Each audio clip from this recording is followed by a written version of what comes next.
Welcome to the Extreme Underground, the show where I take a look at some of the most disturbing and controversial films in the world of cinema. Today I'll be reviewing August Underground Penance. Directed by Fred Vogel, starring Fred Vogel and Christy Wiles. This is the final and third installment of the August Underground franchise. Peter and his girlfriend Krusty are up to the same old antics, going around the town and killing random people. Although this time, Peter's girlfriend does have some kind of emotion. She's not just a brutal killer, she starts to have regret and she feels guilty for some of the shit that she's doing throughout the course of the film, which is actually a new aspect because up until this point, nobody showed any remorse for anything that they've done and they just brutally killed and tortured everybody, and this is the first time that we see something else. Some kind of story, even as small paper thin as it is, it's different for the franchise. Well, the prior films were shot on video and more distorted. This is actually the first one that is high definition and it's less grainy, it's still handheld, but you can see kind of everything. So they tried to really put more focus into the gore so that you can actually see it, and they didn't have to hide some of the shittier practical effects that they may have had in the previous films that they were able to hide with shaky cam and grain.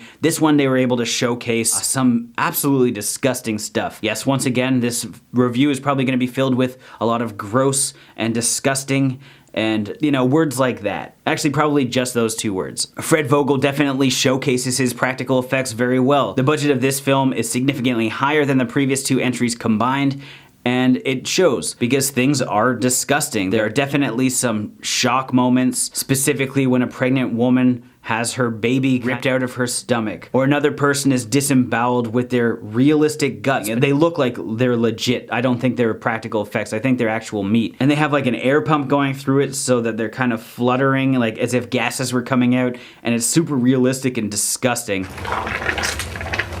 It's even gross to talk about, to be honest. The big thing about August Underground is trying to get across that faux snuff feel. They want the audience to think that this could have actually happened. At this point, obviously, there's 3 in the franchise. It's a little hard to think that this is just a random snuff tape when it's named the same thing. However, the camera work was done well. It's still a handy cam, you know, there's still shaky cam. Not as much, it was actually a lot more fluid. You can see a lot more things, but the same like focus issues and graininess due to like being in low light situations. They're very evident. It seems authentic because it probably is. It's probably just like shot on like a Sony Handycam or something. But to add to the authenticity, I think they're cutting like a deer and they feed it to a lion. And even though I could eat bacon and pork every day of the week, I don't want to see slaughtered animals just hanging there. Chopping up an animal and feeding it to a lion, well, that's very cool. It's like, it's actually real. So it adds to the nature of the movie because you're seeing real things getting killed and eaten, even if it is just animals. And I know saying just animals is gonna trigger some people these days, but you're watching a review of August Underground 3, you know, like, fuck off. This movie was probably the most sexually charged one of the series as well,